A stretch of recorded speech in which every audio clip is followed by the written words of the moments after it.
में अब ठंड बढ़ रही थी। गौरी और कालू अपने घर में बैठे बातें कर रहे थे। गौरी, क्यों ना इस ठंड में मैं चाय पकोड़े का काम शुरू करूं?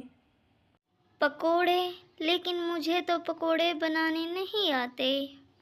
तुम इसकी चिंता मत करो, मैं चिड़िया से बात करता हूँ। फिर कालू चिड़िया के पास चला जाता है। चिड़िया, मैं सोच रहा था कि मैं क्यों ना इस मौसम में चाय पकोड़े का काम शुरू करूं। आइडिया तो अच्छा है कालू, मुनाफा भी अच्छा होगा इस काम में।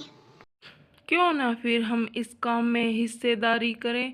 तुम हमें पकोड़े बना कर देना, हम बेच आया करेंगे और जो भी मुनाफा होगा आधा आधा बांट लेंगे। चिड़िया को कालू की बात अच्छी लगती है और वो अगले दिन पकोड़े बनाने लगती है। वो पकोड़े गौरी और कालू लेकर जंगल में बेचने चले जाते हैं। गर्मा गर्म पकोड़े, चाय के साथ पकोड़े। देखते ही देखते कौवों के सारे पकोड़े बिक जाते हैं। ये देखकर गौरी और कालू बहुत खुश थे। कालू, ये काम तो बहुत आसान है। शाम होने से पहले ही सारे पकोड़े बिक गए। इतने में वहाँ चिड़िया भी आ जाती है। गौरी और कालू, मैं ना कहती थी कि मेरे पंखों के बनाए हुए पकोड़े बहुत स्वादिष्ट हैं। जो एक बार खाएगा बार बार आएगा। हाँ चिड़िया, तुम कल और भी ज़्यादा पकोड़े बना कर देना। लाओ, मेरा आधा मुनाफा दे दो। चिड़िया अपना आधा मुनाफा लेकर वहाँ से चली जाती है। गौरी ये सब कुछ मूर्ति बने देख रही थी। कालू, मुझसे नहीं होगी चिड़िया से हिस्सेदारी। चुपचाप आई और आधा मुनाफा लेकर चली गई। सारा दिन आवाजें लगा लगा कर गला मेरा दर्द कर रहा है। हाँ, फिर पकोड़ों की रेसिपी भी तो चिड़िया के पास है। ये उसके पंखों के बने हुए पकोड़े हैं जो मिनटों में बिक गए। मैं कल जाऊंगी और चिड़िया से पकोड़ों की रेसिपी सीख लूंगी। गौरी अगले दिन चिड़िया के घर चली जाती है। चिड़िया, आज तुम मेरे सामने बनाओ पकोड़े। गौरी बहन, ये रेसिपी मैंने अपनी माँ से सीखी थी।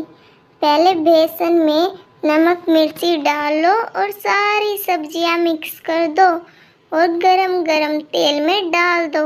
पकोड़े बन गए। बस इतना सा काम? हाँ, बहुत आसान है बनाना।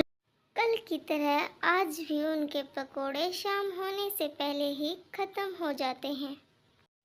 कौवे, मुझे 50 रुपए के पकोड़े तो देना। चील दी, आज तो सारे ही चाय पकोड़े शाम होने से पहले खत्म हो गए। आप कल आना। कल मैं जल्दी आऊँ या देर से, मेरे लिए चाय पकोड़े जरूर बचा कर रखना। चील वहाँ से चली जाती है। चिड़िया भी कौवे के पास अपना मुनाफा लेने आ जाती है। चिड़िया, बहुत हो गया, अब हमें तुम्हारे साथ हिस्सेदारी नहीं करनी। कल हम खुद से ही चाय पकोड़े बना लिया करेंगे। पकोड़े बनाना कौन सी बड़ी बात है। इसलिए तुम मेरे पास आज पकोड़े बनाने की रेसिपी सीखने आई थी। हमने तुम्हारा सीक्रेट जान लिया। चिड़िया गुस्से में अपना आधा मुनाफा लेकर वहाँ से चली जाती है। अब देखना कालू, हम चंद दिनों में अमीर हो जाएंगे और मैं अपने लिए सोने का हार भी लूंगी। अगले दिन गौरी और कालू पकोड़े बनाने लगते हैं। बेसन में नमक मिलाना है और गौरी सब भूल जाती है। क्या हुआ गौरी, तुम रुक क्यों गई? कालू जी, मैं सब भूल गई। तुम रुको, मैं चिड़िया को बुला कर लाता हूँ, उसी से पूछ लेंगे हम।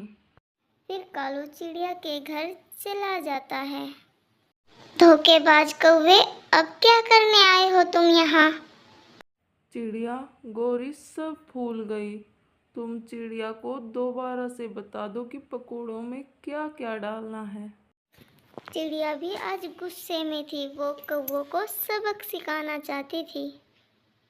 हाँ, आज तो मैं ज़रूर चलूँगी तुम्हारे साथ। फिर चिड़िया कौवे के साथ चली जाती है। गौरी, इतना आसान तो था पकोड़े बनाना, तुम भूल कैसे गई? क्या तुमने बेसन घोल लिया है? हाँ, बेसन तो तैयार है।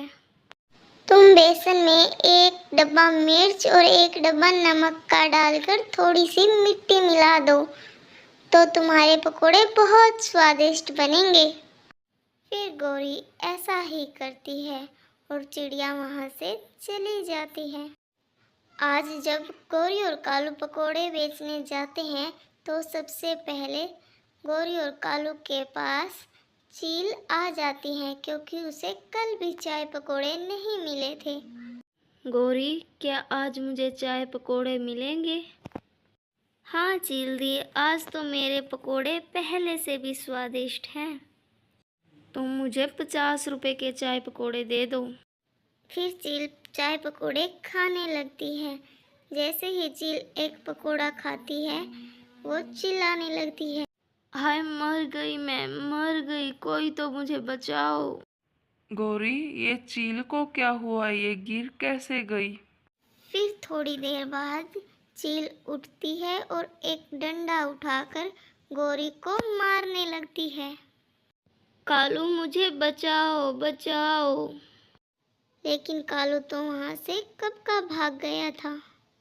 चील गौरी को मार मार कर उल्लू बना देती है। ऐसे उसे अपने लालच की सजा मिलती है।